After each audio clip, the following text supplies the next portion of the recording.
즉 믿음이라는 게 오기 전에 자연인 상태의 불신자들은요, 존재론적으로 자기를 인식할 수가 없어요.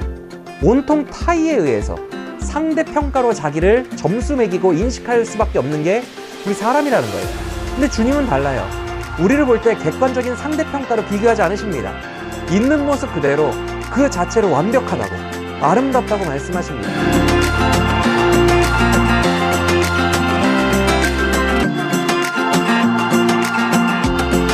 안녕하세요. 성경에 더있다 장민우 목사입니다. 지난 영상을 통해서 아가서에 나오는 신앙 여정 중에 두 번째 단계까지를 배웠죠. 그 첫 번째 단계가 우리를 먼저 사랑하신 그 예수님의 사랑을 받고 회심하는 거였다면, 두 번째 단계는 뭐였어요? 이제 사랑 확인만 하고 흐지부지 되는 게 아니라 실제적인 연합의 단계, 즉 결혼해서 같이 사는 관계로 나아가야 된다고 말씀을 드렸죠. 그러기 위해서는 예수님이 먼저 프로포즈 하신 그 프로포즈에 손바닥이 마주치듯 나도 반응해야 된다라고 말씀을 드렸습니다. 더 정확하게 말해서 우리의 반응이 뭐예요? 이제는 예수님을 정식으로 내 남편으로 모시고 눈이 오나 비가 오나 예수님 한 분만으로 만족하는 삶을 살겠다고 결단하는 거예요. 즉 이제는 나도 그를 사랑하며 살겠다고 결단하는 것입니다. 이게 바로 프로포즈를 받아들이는 우리의 반응이라는 거예요. 그렇게 우리가 혼인을 승낙하면 어떻게 돼요? 3장 6절부터 11절까지의 말씀을 보면요, 솔로몬 왕이 친히 그가 만든 가마를 타고 오는 장면이 나와요. 60명의 병사들과 함께 달려오는데요, 누구를 모시러 와요? 신부 모시러 오죠. 화려한 자기의 백향목 궁에서부터 이 여인이 살고 있는 평범한 터까지 달려왔던 것입니다. 근데 이때 중요한 표현이 있어요. 그가 달려오는 곳에 대한 표현이에요. 6절을 보면 어느 방향으로부터 그가 달려와요? 거친 들, 즉 광야에서부터 옵니다. 그리고 그 시간은 어느 때인지 8절이 이렇게 말씀해요. 모두가 긴장하고 전투를 준비해야 하는 밤이라고 말이죠. 두려운 때 광야 거친 들에서부터 그 전쟁과 같은 그곳을 뚫고 지금 내 님이 달려오시는 거예요. 사랑하는 여러분, 우리 주님의 여러분을 향한 사랑은요, 그가 거친 들과 밤의 두려움을 뚫고 오신 사랑이에요. 이 땅에 오사 말구유에서 나시고 오직 여러분을 얻기 위해, 여러분을 다시 살리기 위해, 여러분과 함께 살기 위해 십자가의 두려운 밤길을 뚫고 오신 분이 바로 우리 주님이십니다. 그런데 그가 그런 험한 길을 오셨다고 해서 여러분을 맞이하는 그 모습도 초라한 것은 아니에요. 주님은 여러분에게 오실 때 부활의 영광으로 오십니다. 강력한 임재와 강력한 영광과 능력과 존귀로 여러분에게 오세요. 그게 바로 9절에서 말한 것처럼 솔로몬이 백향목으로 손수 만든 가마가 상징하는 것입니다. 온통 금과 은과 왕의 상징인 자색으로 치장되어 있는 가장 높은 그분의 임재와 영광으로 부활의 주님이 여러분의 마음에 오신다는 거예요. 그리고 그 가마에 바로 여러분을 태우고 그와 함께하는 결혼생활, 즉 성도의 주의 임재가 있는 그 봄날들로 인도하시는 거예요. 우리 인생에 겨울이 가고 이제 진짜 좋은 날이 펼쳐지는 것이죠. 여러분, 이런 연합을 맛보고 싶으십니까? 그러면 주님만을 사랑하겠다고 결단하셔야 돼요. 실제로 기독교는요, 불교처럼 비우고 내려놓고 깎아내고 막 참고 인내하고 버티고 그런 경건 훈련으로 수행하는 종교가 아닙니다. 물론 절제의 덕목도 분명히 있어요. 성령의 9가지 열매 중에서도. 그렇지만 주요 핵심 영성은 마냥 참고 버티는 게 아닙니다. 우리 예수 믿는 자들의 영성은요, 주를 더 사랑하는 거예요. 이전보다 더욱 주를 사랑하면 실제로 많은 영적인 문제들의 해결함을 받을 수 있는 것을 볼 수 있어요. 여러분, 너무 사랑하는 여인이 담배 끊으라고 하니까, 혹은 너무 사랑하는 자녀들이 아빠 담배 끊어 라고 하니까 담배 끊으신 분들 계시죠? 이런 거예요. 더 사랑하면 그보다 덜 사랑하는 것들은 자연스럽게 내려놓아지는 것들이 되게 많아요. 실제로 우리가 착각하는 게요, 자꾸만 은혜를 달라고 기도해요. 수련회 같은 곳에 가서, 기도원 같은 곳에 가서 은혜 달라고, 다시 한번 사랑 체험, 은혜 체험하게 해주세요. 그러면 담배 끊거나 뭐 이 죄를 끊을 수 있을 것 같아, 이렇게 말합니다. 아니요, 은혜는 이미 우리 가운데 충만해요. 우리의 심령이 메마른 주된 이유는요, 우리가 주를 사랑하지 않기 때문에 그래요. 사랑 더 달라 하지 말고요, 주님을 한 번 더 사랑해 보시길 바랍니다. 주님을 사랑할 때 의외로 우리 모든 영적인 문제가 해결되고요, 회심한 신자들이 마음 깊은 곳에서부터 성령의 충만함이 터져나오는 것은 은혜를 받는 것보다 우리가 사랑할 때 더 많이 그렇게 된다는 거예요. 이번 영상에서 살펴볼 세 번째 단계 이유가 바로 그래요.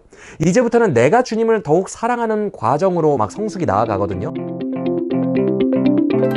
먼저 그 구조를 살펴보면 일단 3단계부터 5단계까지는 세트예요. 일단 이번 영상에서 배울 3단계는요, 주 안에서 나를 아는 것. 그리고 4단계는 내 삶 속에서 주를 아는 것. 그리고 5단계는 그 사랑 안에서 세상을 아는 거예요, 세상을. 즉 합하면 뭐예요? 나를 알고 주를 안 후에 세상을 알게 된다는 것. 이게 바로 3단계부터 5단계까지의 영적인 주제라는 것입니다. 즉 점점 그 사랑의 깊이를 내가 알아가는 거예요. 그러면 먼저 나를 아는 것, 즉 3단계의 영성은 무엇인지 살펴볼 텐데요. 이때 중요한 것은 누구 안에서 나를 아는 거예요? 주 안에서 나를 아는 거예요. 주님을 알기 전에 내가 나를 스스로 인식하던 거 있죠? 뭐 장민욱 나는 어떤 존재인가. 이제 나를 주 안에서 새롭게 인식하는 거예요. 이미 나이가 좀 있으신 분들이 이렇게 생각하실 거예요. 이미 내가 나를 잘 아는데 뭘 또 알아가느냐라고 말입니다. 그러나 주 안에서 나를 알아가는 개념은요, 또 다른 차원의 개념이에요. 내가 현실 속에서 나를 보고 있던 그런 것과는 전혀 달라요. 주님을 만나 주와 동행하는 사람은요, 나라는 존재에 대해 완전히 새롭게 인식하기 시작하거든요. 처음부터 다시. 먼저 4장 1절부터 7절까지를 살펴보면요, 이 부분은 솔로몬 왕이 술람미 여인을 보면서 그녀를 평가하는 내용이에요. 근데 한번 잘 보세요. 4장 1절을 보면 솔로몬은 술람미 여인을 어여쁘고 어여쁘다고 평가합니다. 그리고 마지막 7절에서는 너는 너무 어여뻐서 아무런 흠도 없어, 이렇게 평가합니다. 여러분, 주님도 마찬가지예요. 주님은 여러분을 어여쁘고 어여쁘다고 표현하십니다. 어여쁘고도 어여쁘다는 것은요, 반복을 통한 히브리적 강조법이에요. 되게 아름답다는 거예요. 근데 우리가 잘 알다시피 술람미 여인이 뭐 객관적으로 예쁩니까? 그렇지 않아요. 객관적으로 못났어요. 근데 우리 주님은요, 그렇게 못나고 흠투성이인 우리를 보시며 도무지 흠이 없이 아름답다, 완벽하다, 이렇게 말씀하십니다. 어떻게 그런 게 가능해요? 1절을 봅시다. 눈은 뭐 같다고 표현해요? 눈이 크다, 작다로 표현하십니까? 혹은 네 눈은 막다, 탁하다, 이렇게 표현하십니까? 그렇지 않아요. 그냥 비둘기 같다. 머리털은요, 머릿결이 좋다, 나쁘다, 아니면 머리의 색깔로, 뭐 머리의 웨이브 정도로? 아니요. 그저 길르앗의 산 길슬게 누운 염소떼 같다, 이렇게 표현하세요. 즉 뭐예요? 객관적 표현이 아니에요. 지극히 주관적인 시적 표현입니다. 그 자체의 아름다움을 보고 계시다는 거예요. 그러나 우리는 그동안 어떻게 아름다움을 기준해 왔어요? 주님, 저는 키가 작아요. 주님, 저는 뚱뚱해요. 주님, 저는 눈이 너무 작아요. 이렇게 상대평가해 왔어요. 다른 사람들과 비교해서. 다른 사람들과 비교해서 내가 비교적 뚱뚱하고, 다른 사람들과 비교해서 눈이 작다고 합니다. 이게 우리들이 주님을 만나기 전까지 우리를 인식해둔 시각이었어요. 사람은 비교를 통해서 자의식을 갖게 돼요, 보통. 즉 믿음이라는 게 오기 전에 자연인 상태의 불신자들은요, 존재론적으로 자기를 인식할 수가 없어요.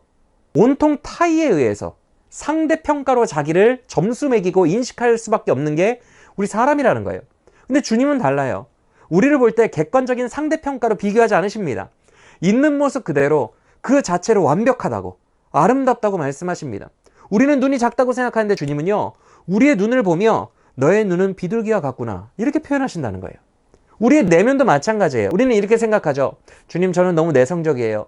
그래서 사람들과 잘 어울리지 못해요. 이걸 객관적으로 평가합니다. 남의 비교에서 내성적인 거예요. 그러면서 우리는 이렇게 말합니다. 조금 더 사람들과 잘 어울릴 수 있도록 나를 개발해야겠죠? 도와주세요, 주님. 이렇게 말해요. 그러나 주님은 그렇게 평가하지 않으세요. 너는 지금 현재 너의 모습 자체로 완벽하다고 말씀하세요. 무언가를 더 열심히 하지 않아도, 너를 바꾸지 않아도 너는 그 자체로 완벽해. 존재적인 아름다움을 말씀하십니다. 여러분, 사랑해 보셨죠? 사랑하면 상대방이 어떻게 보여요? 내 사랑하는 사람들이 어떻게 보여요? 객관적으로 상대평가가 돼요? 여러분, 여러분의 자녀 어때요? 남들이 볼 때는 내 자녀 못났죠. 근데 내가 볼 때는 완벽 그 자체입니다. 사랑에 빠지면요, 상대방의 그 모습 그대로가 다 예쁘게 느껴져요. 예를 들어서 눈이 짝짝이라고 해봅시다. 쟤는 왜 눈이 짝짝이야? 이게 아니고 양쪽 눈이 균형이 맞지 않는데 그 균형이 맞지 않는 게 또 묘하게 신비스럽게 아름다운 거예요. 너무 신비스럽게. 통통하면 통통해서 예쁘고 마르면 말라서 예뻐요. 이게 사랑하는 사람이 상대방을 보는 관점이에요. 되게 주관적이고 그 자체의 모든 것을 사랑하는 거예요. 완벽한 것이죠. 이처럼 주 안에 사는 자는요, 점점 시각이 바뀌어요. 어떻게 해요? 나를 이해하는 시각이 바뀌는데 세상이 나를 70점짜리, 30점짜리 여러 가지 기준의 잣대로 보는 것과 다른 관점으로 슬슬 나를 보게 됩니다. 이게 얼마나 신비로운지 몰라요. 세상은 나를 점수를 매기잖아요. 더 똑똑하거나 덜 똑똑하거나, 더 능력 있거나 덜 능력 있거나. 세상은 나를 평가해요. 그래서 지금까지는 이런 객관적인 능력치가 나의 모습이라고 우리는 자기를 인식해왔어요. 나는 누구보다는 건강하지만 누구보다는 덜 건강해. 그러니까 나의 건강도 60점이야. 이렇게 나를 측정해오고 인식해왔다는 것이죠. 그러나 주 안에서 사는 사람은 점점 이런 상태평가로부터 자유로워져요. 자기의 모든 것을 있는 모습 그대로 인정하게 되고 사랑하게 돼요. 자존감이 높아져요. 왜요? 주님이 나보고 완벽하다는데, 주님께서 그런 사랑의 눈으로 나를 보기 때문에 그거를 나는 믿기 때문에 이제 자의식이 달라지고 있다는 거예요. 그래서 주님을 만나 동행하는 사람은요, 뭔가 스펙을 쌓아서 자존감이 높아지는 게 아니에요. 나를 조금 더 개발하고 바꾸어서 자존감이 높아지는 게 아니에요. 그건 사우랑과 같은 자존감이에요. 조금 더 힘센 사람을 모아야 되고 좀 더 스펙을 쌓는 사우랑이 꼭 그랬어요. 그래야 든든하게 느껴졌어요. 그런데 그러면 뭐예요? 자기가 천천히고 자기보다 나은 다윗이 만만이라는 그 사람들의 평가가 들리자마자 바로 어떻게 돼요? 자존감 팍 내려가고 질투심에 사로잡히죠. 그래서 상대평가로 자존감을 높이려는 사람은요, 그 자체가 이미 열등감이 있다는 거예요. 진정한 자존감은 사랑받아서 높아지는 거예요. 여러분의 있는 모습 그대로가 아무것도 바꾸지 않아도 이미 완벽하게 사랑받는 상태임을 믿으시길 바래요. 솔로몬은 술람미 여인에게 말 그대로 뿅 가버려요. 그녀가 객관적으로 예뻐서가 아니라 사랑에 빠졌기 때문에. 그래서 그는 이제 그녀를 둘만의 공간, 즉 합방하는 곳으로 불러. 이제 결혼했으니까. 그리고 합방을 하면서 그녀의 더욱 깊은 곳을 아름답다라고 묘사를 합니다. 6절을 보세요. 밤이 되기 전에 솔로몬은 그녀를 데리고 몰약과 유향의 작은 산으로 갔다고 말해요. 제가 첫 시간에 말씀드렸지만 몰약, 유향 이런다고 그리스도의 죽음과 연결짓고 그런 알레고리는 아닌 것 같아요. 아가서에서의 몰약과 유향은 사랑 나누는 장소에 대한 은유가 되게 많기 때문에 그래요. 즉 사랑의 향기로 가득한 동산, 그들만의 공간에 들어갔다는 거예요. 그러면서 8절에서 이제 술람미 여인에게 같이 그리로 가자고 청합니다. 술람미 여인이 살던 험준한 레바논 산맥과 아마나산과 스닐산과 헤브론 산자락에서 내려와서 자기와 함께 사랑의 동산으로 가자는 거죠. 그리고는 이제 드디어 결혼식을 올린 두 사람이 사랑의 동산에서 합방을 하게 되는데요. 이 부분도 의미가 있어요. 사실 11절부터는 상당히 야한 이야기의 은유들이에요. 11절에서부터 입술과 혀 밑의 묘사는요, 우리가 잘 아는 키스 상황에 대한 고백이에요. 그리고 12절부터 15절까지는 술람미 여인의 가장 은밀한 것에 대한 솔로몬 왕의 고백입니다. 그래서 또 우리 경건하신 기독교인들께서는 이런 장면 나오면 불경하다면서 막 빠르게 읽고 넘어가잖아요. 그래서는 안 돼요. 이 묘사들에게는 너무나도 중요한 영적인 의미들이 감춰져 있기 때문에 그래요. 먼저 이 부분이 단순한 사랑 표현이 아니라는 가장 중요한 근거가 있는데 그게 바로 12절입니다. 내 누이, 내 신부는 잠근 동산이며 덮은 우리요 봉한 세미로구나. 지금 이 표현은요, 술람미 여인의 처녀성을 말하는 거거든요. 아직 그 어떤 남자에게도 주지 않았던 처녀성이 잠겨지고 덮어지고 봉해진 우물과 같은 거예요. 즉 여기서 술람미는 지금 물과 생명은 속에 내재되어 있지만 그 물과 생명이 막혀있는 동산과도 같다고 표현하는 거거든요. 근데 13절과 14절을 보니까 그 동산에는 좋은 생명의 과실들과 좋은 향기의 식물들이 엄청나게 많이 난대요. 생명을 잉태하는 거죠. 그리고 15절에서 드디어 막힌 게 터져요.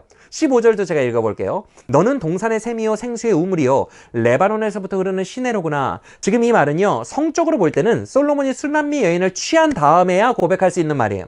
즉 지금 솔로몬이 그 동산을 자기 것으로 만든 거죠. 결혼했으니까. 그리고 16절을 보세요. 16절은 다시 술람미 여인의 고백이에요. 북풍아 일어나라, 남풍아 오라, 나의 동산에 불어서 향기를 날리라. 나의 사랑하는 자가 그 동산에 들어가서 그 아름다운 열매 먹기를 원하노라. 지금 술람미가 뭐라고 합니까? 나의 사랑하는 자가 나의 동산에 들어와서 나의 열매를 먹기를 원하니까 바람아 불어서 향기를 좀 내보내라, 이렇게 말씀하고 있어요. 여기까지는 이제 성적인 묘사를 볼 수 있어요. 드디어 두 사람이 결혼 후 합방을 가지게 된 거죠. 근데 문제는 다음 절이에요. 5장 1절인데요. 이렇게 돼 있거든요. 내 누이 내 신부야, 내가 내 동산에 들어와서 나의 몰약과 향재료를 거두고 나의 꿀송이와 꿀을 먹고 내 포도주와 내 우유를 마셨으니 나의 친구들아 먹으라, 나의 사랑하는 사람들아 많이 마시라. 여러분 이게 왜 문제가 돼요? 지금 1절의 문장대로라면요, 솔로몬 왕이 내가 그 여인에게서 나는 아까 수많은 열매가 나는 동산이라 그랬죠. 수많은 좋은 것들을 이제 다 누렸으니까 친구들에게 너희도 와서 누리라는 거예요. 와서 너희도 많이 마시래요. 여러분 이게 말이 됩니까? 내 아내를 친구들에게 줄 수 없죠. 그래서 이 부분이 영적인 의미를 담은 구절이라는 거예요. 그 앞부분도 다 영적이라는 거예요. 먼저 처녀성의 은밀함, 즉 12절은 우리에게 이것을 말해줘요. 앞서 주님께서는 여러분을 주관적으로 완벽하다고 평가하신다 그랬죠. 그러면 그 주님께 나의 비밀스러운 것, 주님께만 드릴 수 있는 것을 드릴 수 있느냐는 거예요. 주님께만 드릴 수 있는 나의 특별한 게 뭐예요? 주님은 여러분을 특별하게 보세요. 사람들은 상대평가를 통해서 나의 약점이라고 할 수 있는 부분도 주님의 눈으로 볼 때는 여러분의 강점일 수 있어요. 예를 들어서 사람들은 내 승질이 급하다고 평가할 수도 있어요. 주님의 눈으로 볼 때는요, 그게 열정과 담대함으로 좋게 열매 맺을 수도 있는 거예요. 이와 같이 나만의 것으로 주께 드릴 수 있는 나의 은밀한 동산이 무엇이 있느냐는 거예요. 중요한 것은 주님께서 나를 보시는 그 눈길로 나를 보는 자의식이 있을 때 나의 것을 다 드릴 수 있는 거예요. 나만의 것을.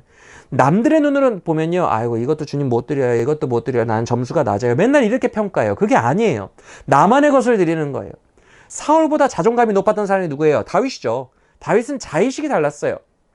그는 목동이었지만 하나님의 눈으로 자기를 평가했기 때문에 나는 어렸을 때부터 기름 부음 받은 자야. 이 자의식이 있었어요. 그래서 훨씬 큰 골리앗에게 달려갈 수 있었어요. 그렇게 자의식이 달랐던 다윗의 손에 들렸던 게 뭐예요? 항상 양치던 막대기와 물맷돌이었어요. 다른 사람들의 눈에는 보잘것없는 거였어요. 심지어 골리앗도요, 네가 나를 개로 여기고 막대기 들고 나왔니? 이렇게 조롱할 정도의 막대기예요. 그러나 다윗에게는 주님과 함께했던 나날 동안 나를 지켜주고 양을 지켜주던 나의 유일하고도 비밀스러운 내 삶이었어요. 내 무기였어요. 다윗은 그것을 들고 나가서 골리앗을 쓰러뜨려 버리죠. 근데 사울왕은요, 맨날 상대평가하니까 다윗아, 너 골리앗이랑 싸울 때는 내 칼과 명검이 필요하지 않을까? 막 이렇게 생각해요. 이렇듯 우리가 나만의 것으로 주님께 올려드릴 때 그것이 주님이 원하시는 생명의 열매를, 그것도 좋은 것들로 가득 맺히게 된다는 거예요. 13절과 14절에 나오는 모든 열매들처럼, 11절에 나오는 꿀방울과 꿀우유처럼, 그리고 15절에 나오는 생명수의 시내처럼 말입니다.